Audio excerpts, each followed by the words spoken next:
안녕하세요. 레터스2 유아특수 쎄쎄입니다. 오늘은 특수교육 진단 마지막 파트입니다. 그래서 이번 시간에는 관찰부터 마지막까지 다 알아보도록 하겠습니다. 관찰은 우리가 다들 알다시피 일상적인 상황에서 자연스럽게 나타나는 아동의 행동을 기술 또는 기록함으로써 특정 형상에 대한 객관적인 자료를 수집하는 방법을 얘기합니다. 그래서 관찰의 기록 방법이 시험 문제에 많이 나오는데요. 서술 기록, 간격 기록, 사건 기록, 평정 기록, 기능적 행동 진단 등이 있습니다. 이 네 가지는 관찰의 기록 방법이라고 보시면 되고, 이것은 관찰 방법 중 하나라고 보시면 됩니다. 제가 표시를 다르게 해놨죠. 근데 이게 문제에 많이 나와서 여기서도 조금 다르고 지나가고자 합니다. 그래서 서술 기록이라는 것은 설명하듯이 자세히 묘사하는 방법으로 일화 기록과 전체 기록이 있습니다. 먼저 일화 기록을 보시면 일화 기록은 특정 내용을 간결하고 요약하여 기록하는 방법인데요. 모든 것을 처음부터 끝까지 기록하는 것이 아니라 특정 상황에 대해서 일화를 기록하는 것을 이야기합니다. 그래서 사건이 발생한 후에 아동의 행동과 그것이 발생한 맥락을 누가, 언제, 어디서, 무엇을 어떻게 하였는지에 따라 기록을 해야 하고, 행동은 반드시 관찰 가능한 행동적 용어로 기술해야 합니다.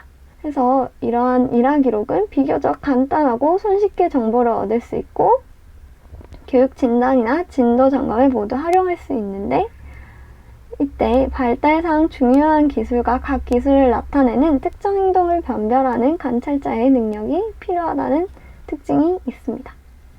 그래서 일화 기록을 실시하기 위해서 9가지 지침이 있는데요. 쭉 한번 읽어보시면 되는데 여기서 중요한 것만 조금 짚고 넘어가도록 하겠습니다. 일단 한 가지 사건만 간결하게 기록해야 하며 관찰자의 평가, 느낌보다는 사실 그대로를 요약하여 기록해야 합니다. 그리고 무슨 일이 일어났는지 시간 순서대로 제시하도록 묘사적인 단어를 사용해야 되고, 아동의 말은 가능한 따옴표를 사용하여 말한 그대로 기록해야 합니다.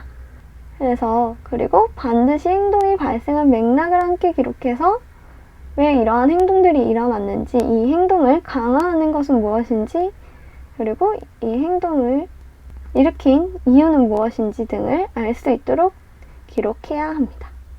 그리고 전체 기록은 특정 시간에 발생한 아동의 행동이나 말은 물론 관련된 맥락상 사건들을 순서대로 모두 기록하는 완전한 서술적 기록이라고 하는데요. 이것은 학기 초에 또는 새로운 아동이 입금되었을 때처럼 아동을 처음 진단해야 하는 경우에도 활용될 수 있습니다.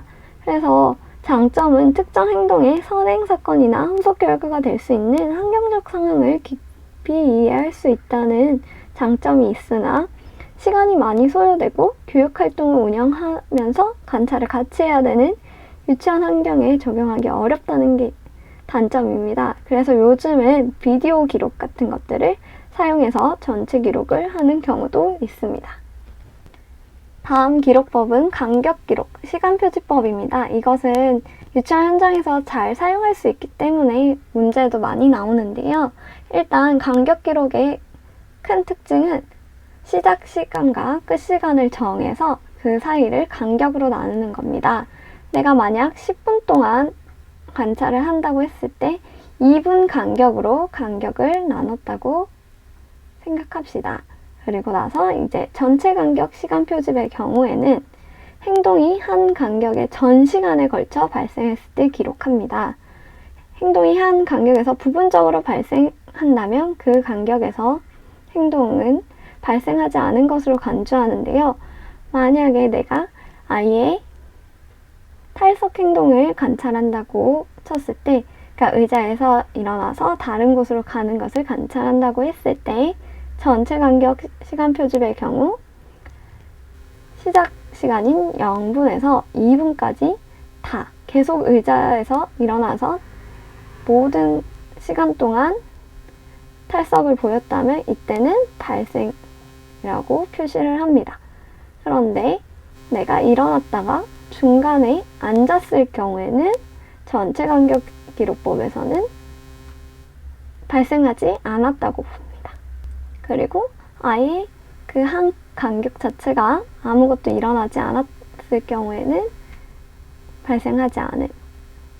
그리고 전체 다 2분 동안 발생했음, 발생함, 그리고 발생하지 않음 이렇게 되고요. 그리고 부분 간격 시간 표집이라는 것은 각 간격에서 행동이 발생했는지를 기록합니다. 그래서 지속 시간이나 빈도를 보는 것이 아니라 내가 이 간격 동안 얘가 한 번이라도 탈석을 했으면 했음이라고 표시하는 건데요. 그래서 회색으로 표시해보자면 0에서 2, 첫 번째 간격에서는 탈석 행동이 발생, 그리고 두 번째 간격에서도 반이지만 탈석을 했으니까 발생, 세 번째 간격에서 안 했음, 그리고 네 번째는 했음, 다섯 번째는 안 했음 이렇게 기록하게 됩니다. 그리고 순간시간 표집이라는 것은 관찰 기간을 단위 간격으로 나누고 각 간격에서는 한순간 동안에만 행동을 관찰하고 기록합니다. 그래서 간격을 나눈 다음에 그 간격에서 언제 관찰할 것인지를 정합니다. 대부분의 경우 딱 2분이 되는 시점, 4분이 되는 시점, 이제 마지막 시점에 관찰하는 경우가 있는데요. 그러면 보셨을 때 첫 번째 간격에선 내가 2분이 되는 시점에 관찰했는데 탈석이 일어났죠? 그럼 플러스. 두 번째 간격에선 관찰했을 시기에 행동이 일어나지 않았으니까 마이너스. 다음에 6분에서도 지금은 발생하지 않았으니까 마이너스. 네 번째 간격에서는 끝에 보시면 발생했으니까 플러스. 10에서도 마이너스. 이런 식으로 기록을 하게 됩니다.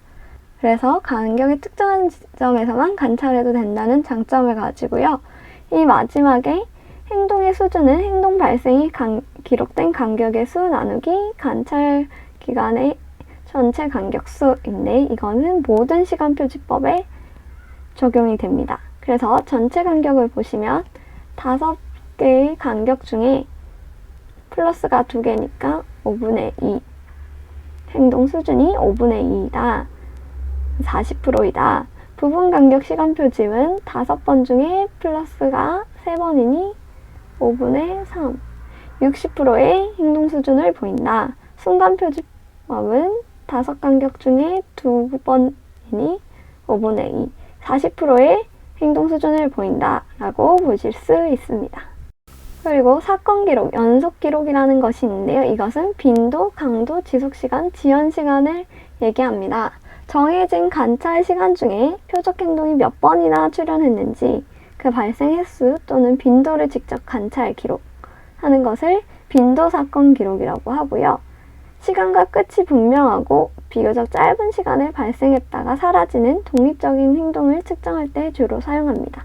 그래서 10분 동안 내가 관찰을 한다고 했을 때 간격 기록처럼 간격을 나누는 것이 아니라 이 10분은 풀로 보면서 행동이 얼마나 발생했는지 아니면 얼마나 지속해서 발생했는지 등을 관찰해서 기록하는 것을 사건 기록이라고 합니다. 통제 제시 기록법, 반응 기회 기록법은 사건 기록의 하위 유형인데요. 이렇게 시간을 정해서 체크하지만 행동의 기회를 준 다음에 표적 행동의 발생 유무를 기록하는 것을 얘기합니다. 그래서 내가 10분 동안 각 회기로 20분 간격짜리를 아침에 한번 주고 점심 먹고 한번 주고 하원하기 전에 이렇게 3번의 통제로 반응 기회를 제공했습니다. 이때 얼마나 발생하는가, 발생했거나 안 했거나 이런 정반응 수를 확인함으로써 진전을 점검할 수 있습니다.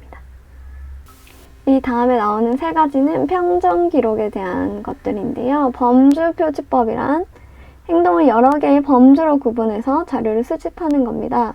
그래서 동일한 기능을 가지고 있는 다양한 행동들을 측정할 수 있는데, 그러니까 여러 가지 행동들을 기록하고 이것들이 발생했는지 안 했는지를 표시하는 것을 이야기합니다. 척도 기록법은 관찰하려고 하는 행동에 대한 어떤 질적 특성의 차이를 몇 단계로 구분하여 판단하고자 할 때 사용하는 것인데, 이거에 가장 많이 저희가 알고 있는 거는 설문조사를 한다고 했을 때 중간, 4점, 5점, 2점, 1점 이렇게 나누어서 체크하는 것들이 있죠. 그런 걸 관찰에 적용했다고 보시면 됩니다. 그래서 행동의 질적인 특성 정도나 출현 빈도의 정도를 알고자 할 때 유용할 수 있습니다. 이제 건목표 기록법이란, 건목표 기록은 일련의 행동이나 특성들의 목록에 해당 행동의 특성의 유무를 기록하는 겁니다. 그래서 각 문항의 행동들을 정의하고, 그것들이 일어났으면 플러스, 일어나지 않았으면 마이너스, 플러스, 유무만 기록하는 것을 이야기합니다. 그래서 이 각 문항들은 간결하고 구체적이고 이해하기 쉬워야 합니다. 이 문항들을 긍정적인 측면에서 기술을 해야 되고요. 행동이 일어났는지 안 일어났는지 어떻게 아느냐, 그것을 정확하게 알기 위한 행동의 유무 표시에 대한 지시문을 제공해야 합니다. 그래서 평정 기록의 장단점은 한번 읽어보시면 됩니다. 또 관찰 기록법 중에 보조 수준 기록법, 과제 분석 기록법들이 있는데요. 보조 수준 기록법은 이제 어떤 수준의 보조를 제공했는가, 그런 것들을 같이 기록하는 것이고, 과제 분석 기록법은 하나의 기술을 이제 여러 가지 단계로 세분화해서 각 단계를 정확하게 실시했는가를 보는 기록법을 이야기합니다. 그리고 ABC 관찰을 많이 유치원에서도 사용하고 문제에서도 되게 많이 나오는데요. 그 이유가 ABC 관찰은 일단 문제 행동의 발생에 영향을 미치는 환경적인 요소를 파악하는 데 도움이 되기 때문입니다. A. 선행 사건을 기록하고, B. 행동을 기록하고, C. 후속 결과를 기록하는 것을 얘기합니다. 그래서 선행 사건과 후속 결과를 함께 관찰하고 기록함으로써 이제 행동 후에 제공되는 교사나 또래 반응 또는 환경적 요소의 변화와 같은 후속 결과를 이해하기 위해서 사용됩니다. 그래서 이 행동이 어떠한 기능을 가지고 있는지, 이 행동이 일어난 이유에 대해서 알 수 있게 되고요. 그런데 이런 관찰을 하기 위해선 관찰자의 역할이 매우 중요하고 시간과 노력이 많이 든다는 단점이 있습니다. 그와 관련해서 산점도, 분포도라는 것이 있는데요. 이제 문제 행동이 가장 많이 나타나는 시간을 알아보기 위해서 사용하는 것을 이야기합니다. 이제 가장 많이 발생하는 시간들을 찾고, 그리고 계략적인 문제 행동의 원인을 알게 해줌으로써 이제 이 아이가 어떤 시간에 많이 하는지, 어떤 환경에서 문제 행동을 많이 보이는지 알기 위해서는 산점도, 분포도를 활용한다고 보시면 됩니다. 세 번째 사정 방법은 면접인데요. 면접은 면접자와 피면접자 간의 면대면 대화를 통해 일련의 질문에 대한 반응을 기록함으로써 자료를 수집하는 방법입니다. 여기에 면대면 대화를 통해 라고 되어 있지만 질문지를 사용해서 면접을 할 수도 있습니다. 일단 면접 유형을 보시면 비구조화, 반구조화, 구조화 면접이 있습니다. 비구조화 면접은 특별한 지침 없이 면담자가 많은 재량을 가지고 융통성 있게 하는 면접을 얘기하고요. 구조화 면접은 미리 준비된 질문 목록 순서에 따라 정확하게 질문하는 것을 말합니다. 구조화 면접 때는 미리 준비된 질문 목록 외에 다른 질문은 하지 않습니다. 이 두 가지를 섞어 놓은 것을 반구조화 면접이라고 보시면 되는데요. 미리 준비한 질문 목록을 사용하되 응답 내용에 따라 필요한 추가 질문을 하거나 질문 순서를 바꾸기도 하면서 질문할 수 있습니다. 그래서 구조화 면접에 대해서 먼저 알아보자면, 구조화 면접은 교사 중심의 면담이라고 할 수 있습니다. 면담을 하는 동안 질문할 항목과 질문의 순서가 일정하게 미리 정해져 있으며 이러한 구조화된 형식에 따라 진행되는 면담을 이야기합니다. 앞에서 잠깐 얘기했듯이 면대면 형태가 아닌 질문지나 평정 척도를 통해서 이루어지기도 합니다. 대부분 구조화된 면접은 교사가 교육 현장에서 관찰한 정보가 부족하거나 아니면 발달 가업을 아동에게 실제로 실행시키기 어려운 경우 보완적인 도구로 많이 사용됩니다. 그래서 장점을 보시면 필요한 정보를 제한된 시간에 효율적으로 얻을 수 있고 도구를 통해 정확히 점수하는 것이 가능하기 때문에 교사 간의 정보 일치도를 높일 수 있습니다. 그리고 정해진 질문을 순서대로 진행하기 때문에 초보자도 쉽게 진행할 수 있다는 장점이 있습니다. 그러나 제한점을 보시면 부모 및 가족이 면담 상황을 좀 부담스럽게 인식할 수 있습니다. 그리고 가족이 자유롭게 표현하고 싶은 문제, 가족이 당면한 문제, 가족의 필요와 우선순위 등이 간과될 수 있다는 문제가 있습니다. 그리고 이것은 면접 모두의 제한점이라고도 할 수 있는데요. 면담 대상자의 반응이 부정확한 경우 구조화된 면담 도구만 사용하여 수량하고 진단 결과를 확정하는 것은 위험합니다. 그래서 우리가 아이를 진단 평가할 때는 다양한 방법의 사정 방법을 활용해서 종합적으로 평가해야 된다는 점을 유의하시면 좋을 것 같습니다. 아까는 구조화된 정도에 따라서 면접 유형을 나누었다면 피면접자에 따라서도 나눌 수 있습니다. 이거는 그냥 간단히 아동을 면접했을 땐 아동 면접, 부모일 경우 부모 면접, 교사일 경우 교사 면접 이렇게 나눌 수 있습니다. 면담의 장점의 경우에 보시면 복잡한 문제에 대한 피면접자의 직접적인 대화와 접촉을 통해 다양하고도 심층적인 정보를 수집할 수 있습니다.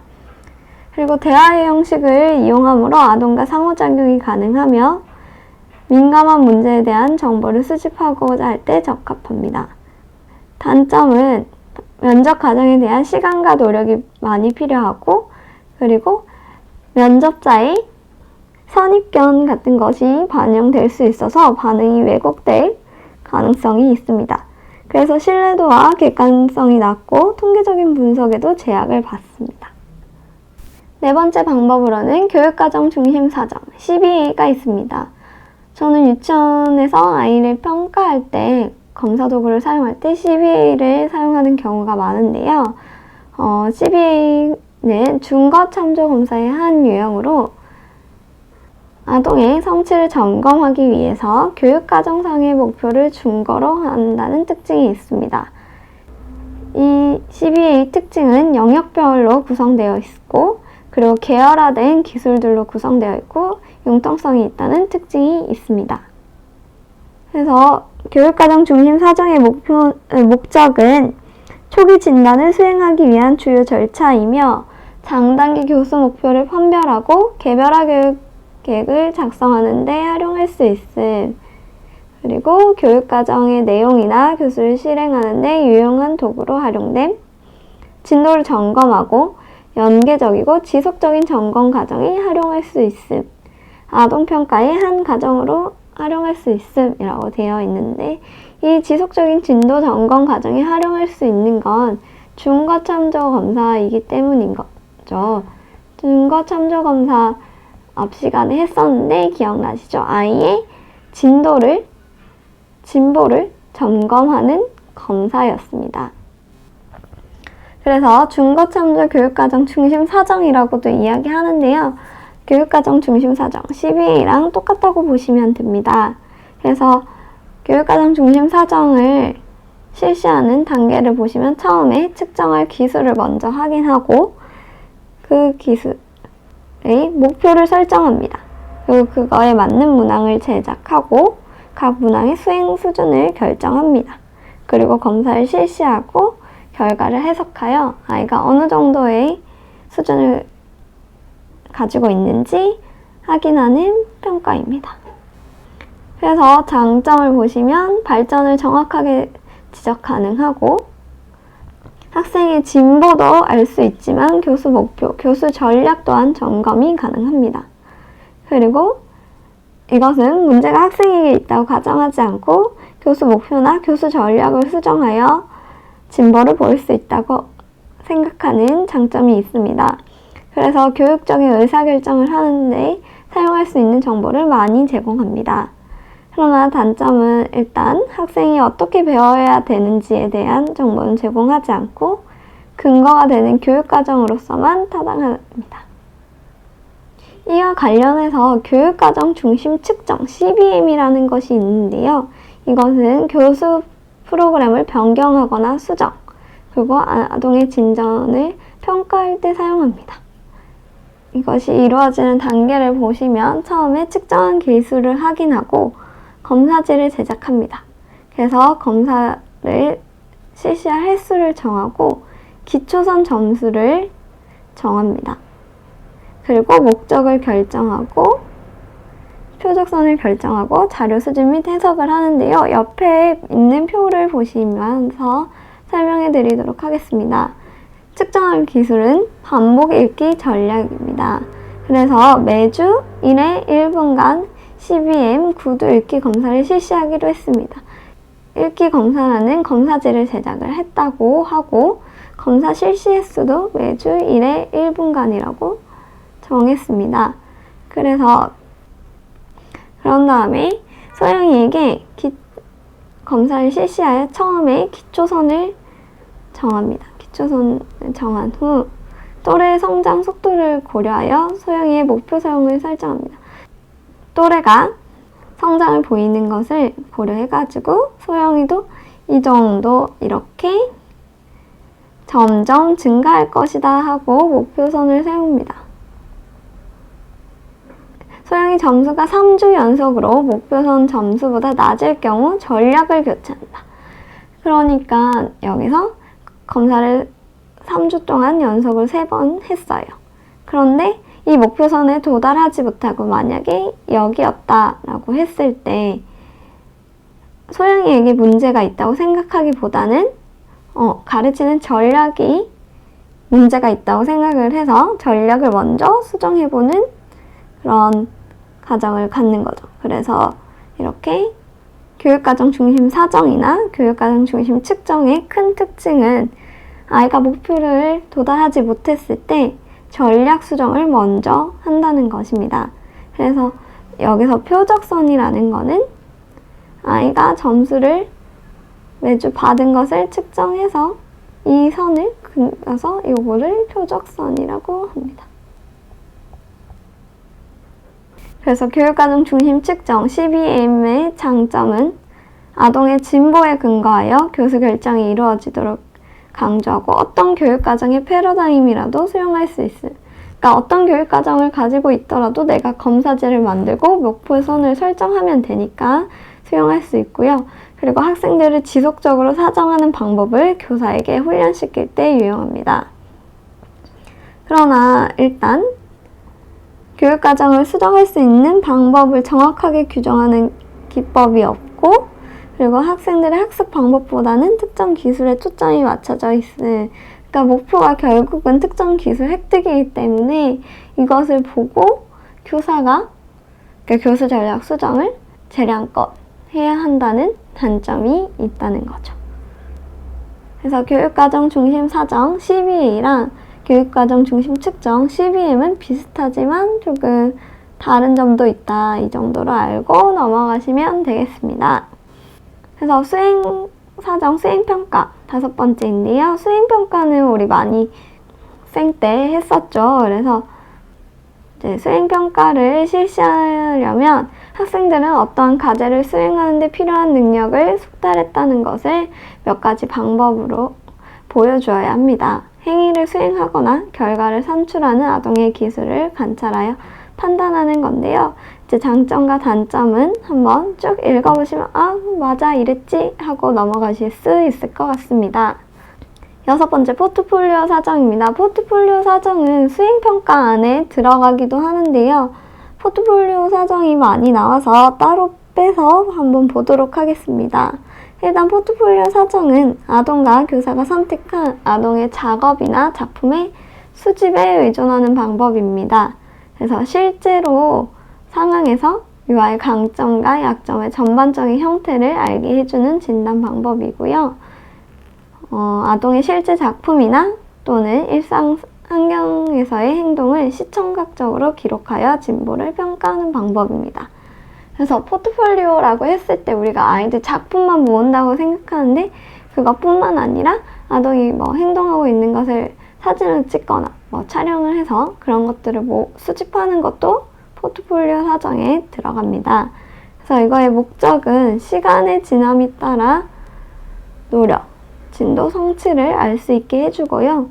그리고 과제 수행이나 놀이 중에 유아가 사용한 과정을 보여주며 다양한 프로젝트의 발달을 보여주고 교사와 가족이 서로 의사소통할 수 있게 합니다. 그리고 또한 프로그램을 평가할 수 있게 한다는 목적을 가지고 있습니다. 그래서 장점과 단점을 쭉 읽어보시면 되는데 장점 중에서도 반영학습 조장, 자기 성찰 가능이라는 특징이 있습니다. 이것은 유아가 자신의 작품을 선택하고 모은 것을 스스로 한번 보면서 다음에는 이렇게 해봐야지? 아니면 이 부분은 좋았네? 이 부분은 조금 부족했네? 이런 식으로 자기 성찰이 가능하다는 장점이 있어서 그래서 반영학습을 조장한다고도 볼 수 있습니다. 그래서 포트폴리오 사전까지 쭉 한번 읽어보시면 되고요. 시중에 나와 있는 검사 도구들에 대해서 알아보도록 하겠습니다. 영역별 검사 도구에 대해서 알아보도록 하겠습니다. 먼저 지능 부분입니다. 일단 검사 도구를 보실 때 목적, 대상, 그 검사 도구 구성, 그 결과가 어떻게 나오는지, 그리고 특징이 있는지, 유의점이 있는지까지 알아두시면 좋습니다. 그래서 지능을 보시면 한국 웩슬러 유아지능검사, 아동지능검사가 있는데요. 저희는 유아지능검사가 대상에 더 잘 맞지만 문제는 아동지능검사도 자주 나오니 둘 다 보시면 좋겠습니다. 일단 웩슬러 유아지능, 아동지능 모두 지능을 측정하기 위한 검사이고 유아지능 검사의 경우 만 3세 0개월에서 만 7세 3개월입니다. 그리고 아동지능 검사 같은 경우에는 만 6세 0개월에서 만 16세 11개월입니다. 둘 다 지능을 검사하기 위한 것이고 한국 웩슬러 유아지능 검사부터 보시면 구성은 언어성 검사와 동작성 검사가 있어서 결과로 언어성 IQ, 동작성 IQ, 그 다음에 전체 IQ가 나옵니다. 이때 이거는 정규 분포를 얘기하는 건데요. 평균이 100이고 표준 편차가 15인 점수로 IQ가 나옵니다. 그리고 한국 웩슬러 아동지능검사인 경우에는 보시면 언어 이해, 지각 추론, 작업 기억, 처리 속도 이렇게 4가지가 나오고 각 지표 점수와 전체 IQ가 나옵니다. 이때 아동의 생활 연령을 산출할 때 모든 달은 30일로 가정하고 반올림하지 않는다는 특징이 있습니다. 다음은 의사소통입니다. 제가 지금 보여드리는 검사 도구들은 다 유치원 다니는 연령, 그러니까 만 3세에서 만 5세까지를 대상으로 하는 것들만 보여드리고 있습니다. 그래서 우리말 조음 의문 검사가 있는데 이거는 아동의 자음과 모음 오류 여부를 검사하기 위함이고 주 대상은 만 2세에서 12세 아동입니다. 그래서 결과 보시면 음소 정확도에서 자음, 모음 정확도를 알 수 있고요. 그리고 개별 음소의 발달 연령을 알 수 있고 음운 변동 기록법, 아이가 어떻게 발음하는지 그런 것을 기록하는 표도 있습니다. 그리고 취약 전 아동의 수용 언어 및 표현 언어 발달 척도는 만 2세 0개월에서 만 6세 5개월입니다. 언어 발달이 정상적으로 이루어지고 있는지의 여부를 판별하는 것이고 수용 언어와 표현 언어 영역이 있는데 수용 언어 영역 먼저 검사하고 그 다음에 표현 언어 검사를 실시합니다. 그래서 언어 발달 연령과 100분위를 알 수 있습니다. 학습과 관련해서는 세 가지가 있는데 이런 것들이 있구나 하고 넘어가시면 됩니다. 기초학습 기능검사, 학습준비도 검사, 국립특수교육원 기초학력검사가 있습니다. 일단 셋 다 보시면 만 5세부터 시작됩니다. 그래서 이제 초등학교 입학 직전의 아이들이라고 생각하시면 되고요. 기초학습 기능검사는 정보 처리, 수, 언어 이렇게 세 가지로 나누어져 있습니다. 그리고 학습 준비도 검사 같은 경우에는 유치원 졸업생 또는 초등학교 1학년 초기의 아동을 대상으로 하는데요. 유치원 졸업생을 대상으로 실시하는 경우에는 그 결과는 참고로만 활용해야 합니다. 그래서 100분위 점수 표준 점수를 하는데 학습 준비도 검사는 남자, 여자를 나누어서도 알려주고 전체로 보고도 알려줍니다. 그리고 국립특수교육원 기초학력검사는 읽기, 쓰기, 수학으로 구성되어 있으며 소검사별 100분위 점수, 학력지수, 학력기준을 알려줍니다. 정서행동 보시면 한국판 아동청소년 행동평가지도 K-12CL이 있는데요. 이것은 이제 제3자의 관찰과 보고를 통해서 평가하는 것으로 만 4세부터 포함됩니다. 그래서 사회 능력 척도와 문제 행동 증후군 척도로 나누어서 볼 수 있습니다. 그리고 지각 및 운동은 세 가지가 있는데요. 그 중에 먼저 오세르츠키 운동 능력 검사를 보시면 처음 소근육과 대근육 운동 기술의 수준을 측정하고 만 4세부터 가능하며 운동 연령을 제공한다는 특징이 있습니다. 그리고 나머지 두 개는 시각 운동을 평가하는 건데요. 한국판 시지각 발달 검사의 경우에 만 4세부터 가능하며 시지각 능력이랑 시각 운동 능력을 측정합니다. 항상 1대1 개별적으로 실시하며 3개의 종합 척도를 나타냅니다. 시각 운동 통합 발달 검사는 얘는 다른 것과 다르게 만 2세에서 5세, 그러니까 더 어린 연령부터 가능하고요.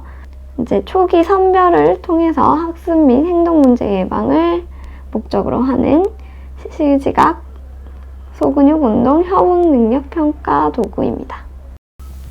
적응 행동은 4가지가 있는데요. 순서대로 보도록 하겠습니다. 일단 사회 성숙도 검사는 만 0세부터 만 30세까지 가능하고 개인의 성장 또는 변화를 측정하여 개별 특성에 맞는 교육이나 치료를 하기 위한 자료로서 교육 후 향상 정도를 측정하는 데 용이합니다. 그래서 자조기술, 이동기술, 작업기술, 의사소통기술, 자기관리, 사회화 등의 문항이 되어 있고요. 이제 한국판 적응행동검사, 요건 시험 문제에도 나왔었는데 0세에서 18세까지고 독립적 적응행동, 그리고 문제행동 이렇게 나누어서 되어 있고요. 양육자가 체크리스트 형식의 검사지에 기입하거나 검사자가 양육자에게 질문하여 응답하는 방식으로 이루어집니다. 그리고 지역사회 적응검사 CISA는 이제 지적장애인이나 발달장애인을 대상으로 지역사회에 통합하는 데 필요한 적응기술을 포괄적으로 평가하기 위한 것으로 이제 기본생활, 자립생활, 직업생활 영역으로 나누어서 제공되고 결과 자체가 이제 일반 집단, 비장애 집단 기준과 임상 집단 기준, 그러니까 지적장애인이나 발달장애인 기준으로 2가지로 제공됩니다. 그리고 마지막 적응행동검사인 국립특수교육원 적응행동검사는 이제 검사 대상자의 선별, 그리고 특수교육의 적격성까지 결정해주고 또한 특정 프로그램의 개발 및 평가도 가능한 검사 도구입니다. 지적장애 아동의 경우에는 만 5세부터 포함되고 일반 아동의 경우에는 만 21개월부터 포함됩니다.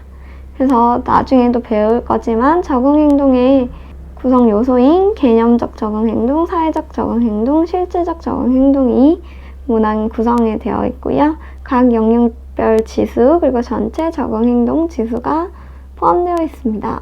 이제 영유아 발달을 볼 건데 제가 지금 검사 도구를 그냥 후루룩 읽는 이유는 예전에 객관식 문제가 나올 때는 검사도가 그래도 좀 나왔었는데 주관식으로 변하면서 거의 나오지 않고 있어요. 그래서 그냥 이런 것들이 있구나, 어떤 검사 도구로 내가 아이를 평가할 수 있구나 정도만 아시면 돼서 그냥 후루룩 읽고 있는 거고, 이제 검사 도구를 보실 때 얘를 선별해 쓸 수 있는지 아니면 특수교육 적격성 판정에서 쓸 수 있는지 이런 것들을 조금 알아두시면 좋을 것 같습니다. 그리고 각 영역별로 뭐 한두 개 정도 이름 외워주는 정도로 알고 있으면 좋을 것 같고요. 그럼 이제 영유아 발달 다시 보시면 영유아를 위한 사정평가 및 프로그램 체계 앱스가 있고, 그리고 포테이지 발달 검사 있습니다. 이거 둘 다 교육과정 중심 진단입니다. CBA 오늘 얘기했었죠. 이거 CBA고 앱스도 CBA로 보시면 됩니다. 그래서 앱스가 되게 많이 현장에서도 쓰이는데, 앱스 보시면 이제 만 3세 출생부터 만 3세까지, 만 3세부터 만 6세까지인 장애 유아나 장애 위험 유아를 대상으로 발달 정도를 사정하기 위한 검사입니다. 그래서 이제 6개 발달 연령으로 되어 있고, 이제 관찰, 직접 검사, 보고를 통해서 알 수 있으며, 이제 구성 유형은 이렇게 되어 있습니다.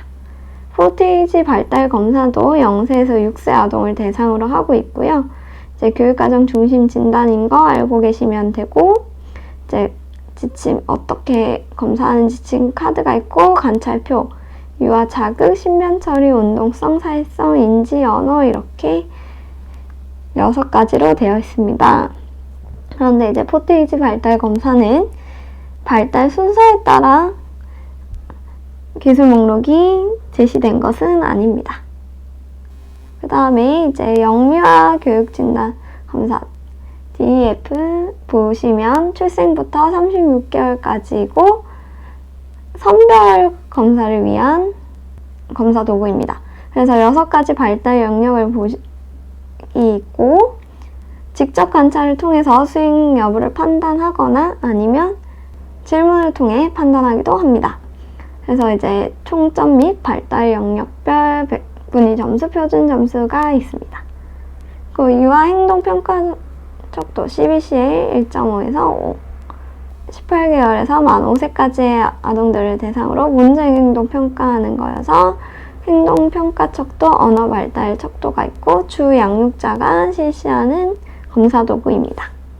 다음에 이제 한국판 아동 발달 검사 KCDI는 이제 15개월에서 만 6세까지의 영유아 또는 이제 높은 연령이어도 15개월에서 만 6세 범위의 발달을 보이는 아동을 대상으로 이제 행동 문제나 현행 발달 수준 등을 평가하기 위한 검사입니다. 그래서 발달 영역과 문제 영역 이렇게 나누어서 구성이 되어 있고요. 문항별로 예 또는 아니오로 평정할 수 있습니다. 그래서 결과는 척도별 발달 연령과 발달 프로파일, 그리고 문제 영역에서는 어떤 문제를 체크했는지 체크한 문항까지도 제시가 됩니다. 그리고 한국 데일리 영유아 발달 검사 2는 1개월에서 42개월까지 영유아들의 현행 발달 수준을 평가하기 위한 검사입니다. 인지, 동작, 행정 평정 척도가 있습니다. 그래서 이것은 훈련을 받은 검사자가 실시하고요. 인지 척도, 동작 척도, 행동 평정 척도가 나옵니다. 이건 그냥 그렇구나 하고 넘어가시면 되고요. 행정 평정 척도만 잠깐 보시면 5개의 요인이 있는데 이 5개의 요인을 연령 집단별로 2개, 3개, 3개 이렇게 백분위 점수가 따로 나옵니다.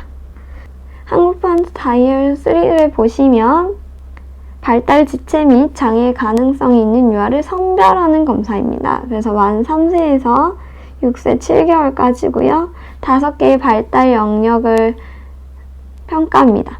그리고 이 사회성을 보완하기 위해서 심리사회적 행동 영역이라는 것을 평가하고요. 이제 검사자가 실시하는 것과 부모용 질문지가 따로 있는데 부모용 질문지는 사회성 자조 영역일 때는 부모가 질문에 대답을 하는 것으로 실시됩니다.